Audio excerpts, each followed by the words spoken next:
अस्सलाम वालेकुम guys, welcome back to my channel. This is engineer Abdul Hadi और आप देख रहे हैं इंजीनियर स्किल। आज की वीडियो में हम डिस्कस करेंगे कि अगर आपने as a planning engineer Saudi Arab में काम करना है तो आपने किन चीज़ों को प्रिपेयर करना है। यानी अगर आप प्लानिंग इंजीनियर पोजीशन पे आना चाहते हैं तो आपने कौन सी ऐसी चीज़ें प्रिपेयर करनी है जिसके लिए आपने डेली बेस पे जो प्लानिंग इंजीनियर वर्क रिस्पॉन्सिबिलिटी होगी वो हम डिस्कस करेंगे।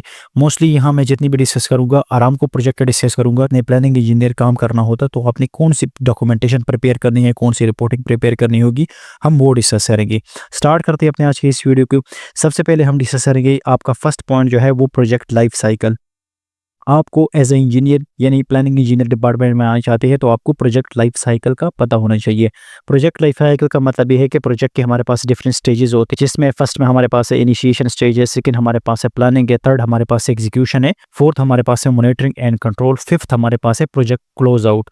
अब इसको आपने डिटेल से स्टडी करना है कि प्रोजेक्ट का लाइफ साइकिल क्या होता है, इनिशिएशन स्टेज में क्या होता है, प्लानिंग स्टेज में क्या होता है, इसकी हमारे पास एग्जीक्यूशन स्टेज में क्या होता है, मॉनिटरिंग एंड कंट्रोल स्टेज में हमारे पास क्या चीज़ें होती है, और प्रोजेक्ट हैंडिंग ओवर या क्लोज आउट में आपकी कौन सी ऐसी चीज़ें है, कौन सी डॉक्यूमेंटेशन है, आपने इसको इन चीज़ों को डिटेल से स्टडी करना होता है। ठीक है। नेक्स्ट हमारे पास है primary P6 software. Most important software है एज अ प्लानिंग इंजीनियर। अगर आप काम करना चाहते हैं तो आप इस सॉफ्टवेयर पे मोस्टली काम करना आपको लाजमी आना चाहिए, यानी आप इस सॉफ्टवेयर के अंदर एक्सपर्ट होनी चाहिए, क्योंकि प्राइमरी P6 के अंदर आपका कंप्लीट जो प्रोजेक्ट होता है वो स्केड्यूल करना होता है। एज अ प्लानिंग इंजीनियर आपने कंप्लीट जितना भी प्रोजेक्ट होता है, जितनी भी इसके अंदर एक्टिविटीज शामिल होती है, उसके प्रोसीजर सीक्वेंस वाइज आपने इसको स्केड्यूल करना होता है। ठीक है। इस सॉफ्टवेयर में आपकी जितनी भी डिलेज होती है उसका पता चलता जाता है, आपके प्रोजेक्ट का डिले, आपका प्रोजेक्ट की कॉस्ट, ये सारी चीज़ें मॉनिटर की जाती है आपके प्राइमरी P6 सॉफ्टवेयर में। यानी आपको पता लगता है कि मेरी कौन सी एक्टिविटीज़ डिले पे जा रही है, एज पर आपने स्केड्यूल के हिसाब से भी देखना होता है और कॉस्ट के लिहाज से भी देखना होता है कि मेरे किस एक्टिविटी पे कितना टाइम लग रहा है। यानी आपने एक स्केड्यूल बनाया हुआ था कि मेरी एक्टिविटीज़ इतने डेज में ये कंप्लीट होगी। इस तरह आपकी जितनी भी आपकी कंस्ट्रक्शन इंडस्ट्री में जितनी भी आपकी एक्टिविटीज़ होती है वो डिफाइन हुई होती है। Primary P6 as a planning engineer सिर्फ सिविल के लिए नहीं है, हर डिपार्टमेंट के लिए है। आप इलेक्ट्रिकल इंजीनियर है, आप मैकेनिकल इंजीनियर हैं, आप किसी भी डिपार्टमेंट से आप as a planning engineer role पे काम कर सकते हैं। ठीक है।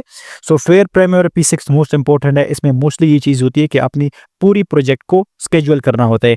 अब जब आप इसको स्केड्यूल कर लेते हैं तो फर्दर आपने इस स्केड्यूल के मुताबिक एक्टिविटीज पे काम करना होता है। ठीक है। नेक्स्ट हमारे पास है strong command on Excel. Mostly हमारे पास जो रिपोर्टिंग होती है वो एक्सेल के अंदर हम करते हैं, तो आपको एक्सेल के बारे में लाजमी पता होना चाहिए कि एक्सेल में हम जब रिपोर्टिंग करते हैं हमारे पास जिस तरह एस कर्व बनते हैं या हिस्टोग्राम बनता है तो वो सारे हमारे एक्सेल में फॉर्मेट में यूज होते हैं। तो आपने जितनी भी रिपोर्टिंग करनी होती है एक्सेल के अंदर करनी होती है, यानी आपने क्लाइंट को जो चीज़ें सबमिट करनी होती है, कंसल्टेंट को, पीएमसी को या कंट्रैक्टर को, पीएम को, आपने जिन चीज़ों पे अवेयर करना है वो सारी रिपोर्टिंग आपकी एक्सेल के अंदर बनती है। ठीक है। नेक्स्ट हमारे पास है डेली रिपोर्ट। डेली रिपोर्ट आपने बनानी आपको आती होगी। मोस्टली डेली रिपोर्ट में क्या चीज़ें इंक्लूड होती है, डेली रिपोर्ट में आपकी जितनी भी एक्टिविटीज़ डेली बेस पे हो रही है उसकी डिटेल होती है कि मेरी ये एक्टिविटीज़ आज ये एक्टिविटीज़ हुई, इतनी परसेंट हुई है, वो सारी चीज़ें आपकी डेली रिपोर्ट पे आ जाएगी। इसके अलावा डेली रिपोर्ट पे आप पे जो मैन पावर होती है आपकी, हमारी आज में इतनी मैन पावर लगी है, जितनी भी अगर आपका लेबर है, मेसन है, इंजीनियर है, कंप्लीट डिटेल होती है आपकी डेली रिपोर्ट में जाती है, आपकी आपके क्लाइंट के पास भी जाती है और आपके पीएम के पास भी जाती है, आपके कंसल्टेंट के पास भी ये जाती है। ठीक है। नेक्स्ट डेली रिपोर्ट में हमारे पास साइट की पिक्चर्स अपलोड होती है, यानी इसमें आपने अटैच करनी होती है जो डेली बेस पे हमारे काम होते हैं साइट के ऊपर, उसकी पिक्चर आपने अपलोड करनी होती है। ठीक है। नेक्स्ट हमारे पास है डेली रिपोर्ट के अंदर जितनी भी आपके RFIs होते हैं वो आपने इंक्लूड करने होते हैं कि ये एक्टिविटीज़ आज हमारी होने वाली है, इनकी इंस्पेक्शन होने वाली है, वो आपनी डेली रिपोर्ट के अंदर शामिल करनी होती है। ठीक है। नेक्स्ट हमारे पास है डेली रोस्टर। ये भी एक इंपॉर्टेंट है। डेली रोस्टर में एक्चुअली होता है आपकी मैन पावर होती है, आपकी जितनी भी मैन पावर होती है, सऊदी मैन पावर अलग होती है, आपकी नॉन जो सऊदीज होती है यानी फॉरेन कंट्रीज वाली जितनी भी होती है उनकी सेपरेट डाटा शीट रोस्टर के अंदर होती है। यानी आपकी जितनी भी मैन पावर काम करती है, लेबर है, मैसन है, प्रोक्यूरमेंट इंजीनियरिंग से लेकर आपकी लेबर तक, मैसन तक, उसकी डेली रोस्टर बनता है। डेली रोस्टर में आपके मैन हावर जो होते हैं वो कैलकुलेट होते हैं, यानी एज पर अगर एक लेबर 8 हावर काम करता है तो 8 हावर के लिहाज से आपकी कितनी मैन हावर लगेंगी आपकी डेली बेस पे, यानी कंप्लीट आपको जो स्टाफ काम कर रहा है, जो आपका मैन पावर काम कर रहा है, उसकी कंप्लीट मैन हावर डिटेल आपको डेली रोस्टर से मिलेगी और ये फॉर्मेट भी आपका एक्सेल में बनता है। ठीक है। नेक्स्ट हमारे पास है प्रोजेक्ट डिले। अब प्रोजेक्ट डिले में भी हमारे पास डिफरेंट टाइप्स ऑफ डिले आ जाते हैं, क्योंकि ऐसी एक्टिविटीज़ होती है, कुछ ऐसी क्रिटिकल एक्टिविटीज़ होती है जो आपकी नेक्स्ट एक्टिविटी को डिले करती है, जिससे हमें जो हमारे पास टोटल फ्लोट होता है, नेगेटिव फ्लोट होता है और पॉजिटिव फ्लोट होता है, इससे हमें प्रोजेक्ट के डिले पता चलता है। कुछ ऐसी एक्टिविटीज़ होती है जो हमारे डिले पे इम्पैक्ट नहीं पड़ती, लेकिन अगर इन केस ऐसी एक्टिविटीज़ है हमारे पास कि अगर वो लेट भी हो जाए बट वो हमारे प्रोजेक्ट पे इम्पैक्ट नहीं पड़ती। लेकिन कुछ ऐसी एक्टिविटीज़ है, क्रिटिकल एक्टिविटीज़ होती है जो प्राइमरी P6 आपको बताता है, एक रेड लाइन से आपको एक रेड ग्राफ से शो करता है कि अगर आपकी ये एक्टिविटीज़ डिले हो गई तो आपके ओवरऑल प्रोजेक्ट पे इम्पैक्ट पड़ सकता है, यानी आपका प्रोजेक्ट जो है वो डिले हो सकता है। ठीक है, नेक्स्ट हमारे पास है, अगर एग्जाम्पल आपका यही प्रोजेक्ट जो है वो डिले की तरफ चला जाए तो एज अ प्लानिंग इंजीनियर आपने EOT एक्सटेंशन ऑफ टाइम जो क्लेम करना होता है क्लाइंट से, यानी आपने टाइम एक्सटेंड करना होता है। अब एग्जांपल मैं यहाँ पे एग्जांपल देता हूँ कि अगर हमारे पास एक प्रोजेक्ट हमने स्केड्यूल किया है 1 ईयर के लिए, अब उसमें ये हो गया कि हमारा प्रोजेक्ट एक्टिविटीज़ डिले हो गई, हमारा प्रोजेक्ट जो है 1 साल के अंदर यानी 1 ईयर के अंदर कंप्लीट नहीं हो सकता। तो डेफिनेटली प्लानिंग इंजीनियर एक न्यू स्केड्यूल रिवाइज होता है, एक रिकवर स्केड्यूल होता है, एक रिवाइज स्केड्यूल होता है, वो हम डिटेल से डिस्कस करेंगे बाद में। बट उसमें ये होता है कि आपने टाइम लेना होता है, उस टाइम के मुताबिक आपको ये पता होना चाहिए कि मैंने किस एक्टिविटी को किस तरह मैनेज करना है और EOT मैंने क्लाइंट से किस तरह लेना है, यानी एक्सटेंशन ऑफ टाइम मैंने क्लाइंट से किस तरह लेके आना है, आपको इस बारे में लाजमी पता होना चाहिए। ठीक है, नेक्स्ट हमारे पास है weekly report, most important.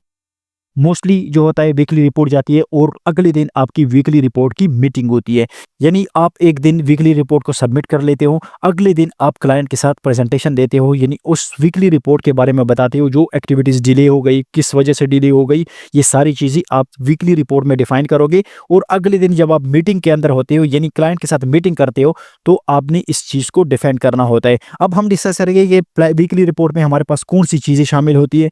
Activities updated, actual work in week.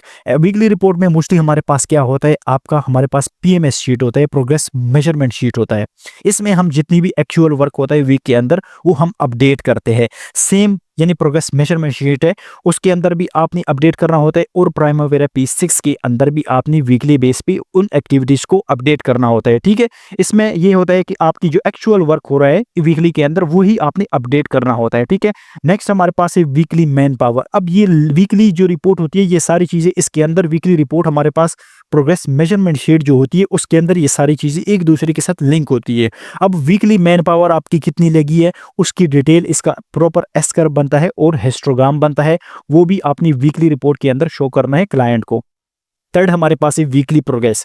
अब वीकली प्रोग्रेस होता है यानी आपकी इस वीक की, अब एग्जांपल आप एक वीक के अंदर जितना भी वर्क करना होता है वो एक स्केड्यूल हुआ होता है, यानी एक वीक का आपका प्लान हुआ होता है और उसके कंपेयर करने के लिए इन्होंने एक्चुअल को भी देखना होता है। यानी पहले से जब आप स्केड्यूल कर लेते हो एक प्लान को, एक प्रोजेक्ट को स्केड्यूल कर लेते हो, फिर वीकली वाइज इसको आप ट्रैक करते हो। अब उसमें ये चीज़ होती है कि आप एक वीक के अंदर हम ये देखते हैं कि हमने प्लान कितना किया था और एक्चुअल हमारा कितना आ रहा है, उससे हमें ये पता चल जाता है कि हमारा जो प्रोजेक्ट है वो डिले में जा रहा है या डिले में नहीं जा रहा है। ठीक है, सेम इसी तरह आपने कॉस्ट को भी ट्रैक करनी होती है, यानी एक एक्टिविटी पे अगर आप ओवर कॉस्ट लगा रहे हो तो डेफिनेटली आपका प्रोजेक्ट जो है वो कॉस्ट के लिहाज से भी ओवर बजट जा सकता है, यानी उस पर कॉस्ट ज़्यादा लग सकती है। ठीक है, नेक्स्ट हमारे पास है monthly project report till now. अब वीकली रिपोर्ट में जो होती है, मंथली प्रोजेक्ट रिपोर्ट जो होती है, मंथली प्रोग्रेस जो होती है वो भी आपने शो करनी होती है। अब एग्जांपल यहाँ पे दे देते हैं कि हमने मंथली रिपोर्ट तो मंथ के एंड में सबमिट करनी होती है, बट आपकी टिल नाउ का मतलब यहाँ पे मैंने ये डिफाइन किया हुआ है कि अगर एग्जांपल 15 को हमने एक वीकली रिपोर्ट सबमिट किया था सेकंड वीक, तो अब तक हमारे 20 यानी स्टार्ट से लेकर अब 1 डेट से लेकर 15 डेट तक हमारी जितनी भी प्रोग्रेस है वो हमने शो करनी है, और इसका भी आपने प्रॉपर एस कर्व से भी शो करना है, हिस्टोग्राम भी इसका शो करना है, और प्रॉपर यानी आपकी एक्टिविटी की कितनी परसेंटेज है, आपने प्लान कितना किया था और आपने एक्चुअल कितना किया था, वो सारी चीज़ें आपने इसके अंदर मेंशन करनी है। ठीक है, नेक्स्ट हमारे पास है front status report, major scope of work. अब फ्रंट स्टेटस रिपोर्ट जो होती है ये आपकी वीकली रिपोर्ट के अंदर लिंक होती है, आपकी एक्टिविटीज़ के साथ लिंक होती है। फ्रंट स्टेटस रिपोर्ट एक्चुअली आपकी जो मेजर स्कोप ऑफ वर्क होता है, जिस तरह हमारे पास एक बिल्डिंग है, बिल्डिंग में हमारे पास क्या होती है, कंक्रीट वर्क अलग होती है, इलेक्ट्रिकल वर्क अलग होती है, मैकेनिकल अलग होती है, HVAC अलग है, तो प्लम्बिंग वर्क अलग है। इस तरह आपकी जितनी भी मेजर वर्क होते हैं उसकी आपकी कंप्लीट जो फ्रंट स्टेटस रिपोर्ट के अंदर शो करना होता है कि हमारी मैकेनिकल की अब तक इतना परसेंटेज इतना वर्क हो गया, हमने ये प्लान किया था, इलेक्ट्रिकल हमारे हमारा इतना काम हो गया, सिविल हमारा इतना काम हो गया, स्ट्रक्चरल वर्क इतना हो गया। ये सारी चीज़ें फ्रंट स्टेटस रिपोर्ट में आपने शो करनी होती है। नेक्स्ट हमारे पास है home portrait report, scope of different buildings. अब यहाँ पे फ्रंट स्टेटस रिपोर्ट जो है और होम पोर्ट्रेट रिपोर्ट, ये आप एक दूसरे के साथ लिंक होते हैं। फ्रंट स्टेटस में हम ओवरऑल यानी मेजर जो स्कोप ऑफ वर्क है, जैसा सिविल, इलेक्ट्रिकल, मैकेनिकल, वो शो करते हैं।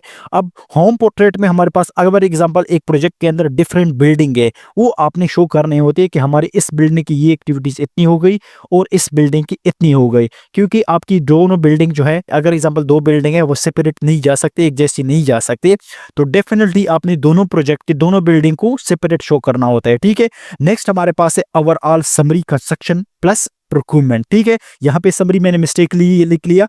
आपने ओवरऑल प्रोजेक्ट समरी जो होती है वो कंस्ट्रक्शन एक्टिविटीज के लिए, और आपका जो प्रोक्यूरमेंट मटेरियल है, जो आपका मटेरियल आने वाला है, उसकी ओवरऑल समरी बनती है, वो भी आपने शो करनी होती है कि हमारा इतना परसेंट हमारा प्रोजेक्ट का मटेरियल आ गया और इतना परसेंट हमारा जो कंस्ट्रक्शन हमने जो प्लान किए थे, यानी हमारा जो कंस्ट्रक्शन प्रोग्रेस है टिल नाउ, अब तक हमारी ओवरऑल जो समरी है वो इतनी बन रही है, ये आपने शो करनी होती है। ठीक है, नेक्स्ट हमारे पास है मंथली रिपोर्ट। मंथली रिपोर्ट आपने बनानी होती है। एक्चुअली मंथली रिपोर्ट में यही चीज़ें शामिल होती है आपकी, लेकिन मंथली रिपोर्ट जस्ट प्लानिंग के हवाले से नहीं होती आपकी। इसमें जितनी भी क्वालिटी की समरी होती है वो भी आपने शेयर करनी होती है, इसके अंदर डालनी होती है, यानी शो करनी होती है। आपकी सेफ्टी की जितनी भी होती है, सॉलिडाइजेशन रिपोर्ट होता है, वो भी आपने शो करना होता है। आपकी प्रोग्रेस कितनी है, एक्चुअल कितनी थी, प्लान कितने किया था, वो सारी अपनी मंथली रिपोर्ट के अंदर शो करनी होती है। ठीक है, नेक्स्ट हमारे पास है मटेरियल प्रोक्यूरमेंट, एमपीएसआर शीट इसको कहते हैं। ये आपका प्रोक्यूरमेंट जो डिपार्टमेंट होता है वो आपको प्रोवाइड करता है। वो असल में आपने एज अ प्लानिंग इंजीनियर आपने जो आपकी मटेरियल है, प्रोक्यूरमेंट मटेरियल यानी जो परचेसिंग का मटेरियल है, जो आपने साइट के अंदर कंस्ट्रक्शन के अंदर यूज करना होता है, उसको आपने ट्रैक करना होता है कि हमारा कितना परसेंट मटेरियल आ गया। एक्चुअली ये होता है कि प्रोजेक्ट के अंदर मेजर जो डिलेज हमारे आते हैं वो मटेरियल की वजह से आते हैं, तो इस वजह से आपने मटेरियल को ट्रैक करना होता है कि किस एक्टिविटीज़ के लिए हमारा कौन सा मटेरियल रिक्वायर्ड है। अगर एग्जांपल कोई मटेरियल की वजह से हमारे पास कोई एक्टिविटीज़ डिले हो गई, तो आपने ये क्लाइंट को शो करना होता है कि हमारे इस मटेरियल की वजह से ये एक्टिविटीज़ डिले हो गई। ठीक है, अब मटेरियल में भी हमारे पास डिफरेंट टाइप ऑफ मटेरियल आ गए, जो हमारे पास एनएमआर 601 आ गया, 602, 603, ये आपकी डिस्कशन होती है। ये आपकी मटेरियल टाइप्स होती है। इंजीनियरिंग मटेरियल होता है हमारे पास, नॉन इंजीनियरिंग मटेरियल होता है, ये आपने ट्रैक करना होता है। ये प्रोक्यूरमेंट की जो शीट होती है, एमपीएसआर जो शीट होती है, उसके अंदर इसकी डिटेल होती है, इसके बारे में आपको पता होना चाहिए। ठीक है, नेक्स्ट हमारे पास है 2 वीक लुक अहेड प्लान। ये मोस्ट इंपॉर्टेंट है। इसमें हमारे पास 1 वीक लुक अहेड भी आ सकता है, 3 मंथ लुक अहेड प्लान भी आ सकता है। इसको आपने ट्रैक करना होता है कि हमारे अगली वीक के अंदर यानी 2 वीक्स के अंदर कौन सी एक्टिविटीज होनी है, फिर आपने उस एक्टिविटीज को मॉनिटर करना होता है। इस तरह हमारे पास 3 मंथ लुक अहेड प्लान भी बनता है, यानी अगले नेक्स्ट 3 मंथ के अंदर हमें कौन सी एक्टिविटीज हमारी आने वाली है। Actually 2 week look ahead, 3 week look ahead plan जो होता है, ये आपने P6 के अंदर से निकालना होता है, यानी प्राइमरी P6 के अंदर जो आपने एक्टिविटीज डेट वाइज स्केड्यूल की होती है, उसको आपने ट्रैक करना होता है इस एक्टिविटीज के लिहाज से। यानी नेक्स्ट 3 मंथ के अंदर हमारी कौन सी एक्टिविटीज आनी है, वो सारी आपने इसके अंदर ट्रैक करनी होती है कि नेक्स्ट 3 मंथ में हमारी जितनी भी एक्टिविटीज है, ये एक्टिविटीज है और ये काम हमने नेक्स्ट एक्टिविटीज में यानी नेक्स्ट 3 मंथ में करने होते हैं। ठीक है, नेक्स्ट हमारे पास है प्रोजेक्ट डिलेज। अब प्रोजेक्ट डिलेज की भी डिफरेंट टाइप्स होते हैं। प्रोजेक्ट डिलेज के क्लाइंट की तरफ से भी डिलेज हो सकते हैं, आपके कॉन्ट्रैक्टर की तरफ से भी हो सकते हैं, कंसल्टेंट की तरफ से भी हो सकते हैं और नेचुरल डिले भी हो सकते हैं। ठीक है, अब क्लाइंट की तरफ से कौन से डिलेज आ सकते हैं, इसकी भी आपने डिटेल से आपने इसको स्टडी करना होगा। डिलेज मेजर जो क्लाइंट की तरफ से होती है वो वेरियस ऑर्डर जिसको हम कहते हैं, या चेंज ऑर्डर कहते हैं इसको, यानी आपकी स्कोप के अंदर क्लाइंट की तरफ से डिमांड आ जाती है, चेंज आ जाता है, यानी आपकी एक्टिविटीज के अंदर चेंज आ जा सकता है। चेंज आने का मतलब ये है कि अगर एग्जांपल हो सकता है पॉसिबल है एक रूम में हम टाइल्स लगा रहे, हो सकता है बाद में क्लाइंट ने ये सोच लिया होगा कि इसके अंदर टाइल की जगह हम मार्बल लगाए, इसको आपका चेंज ऑफ स्कोप कहा जाता है, यानी वेरियंस ऑर्डर इसको कहते हैं। ये क्लाइंट की तरफ से यानी आपकी ये एक्टिविटीज डिले हो सकती है। ठीक है, कंसल्टेंट की तरफ से, कंट्रैक्टर की तरफ से और नेचुरल डिले में ये आ सकता है कि एग्जांपल किसी बारिश की वजह से या किसी फ्लड की वजह से आपके प्रोजेक्ट के अंदर डिले आ सकता है, एक्टिविटीज रुक सकती है। तो ये सारी चीजें आपको इस पे काम करना होगा। प्रोजेक्ट जितने भी ऐसे प्लानिंग इंजीनियर आपने काम करना होगा, यही मेजर जो चीजें मैंने बताई, आप इसको प्रॉपर डिटेल से स्टडी करें, इंटरव्यू की प्रिपरेशन करें। इस प्राइमरी P6 के ऊपर आपका लाजमी ग्रिप होना चाहिए, क्योंकि मोस्टली जो वर्क होता है, जितनी भी एक्टिविटीज हम स्केड्यूल करते हैं, ईओटीज करते हैं, डिलेज करते हैं, ये सारी चीजें हमारे प्राइमरी P6 के के अंदर से निकलती है। ठीक है, तो होप आपको वीडियो पसंद आई होगी। किसी भी रिलेटेड क्वेश्चन है तो आप कमेंट सेक्शन में पूछ सकते हैं। Thank you.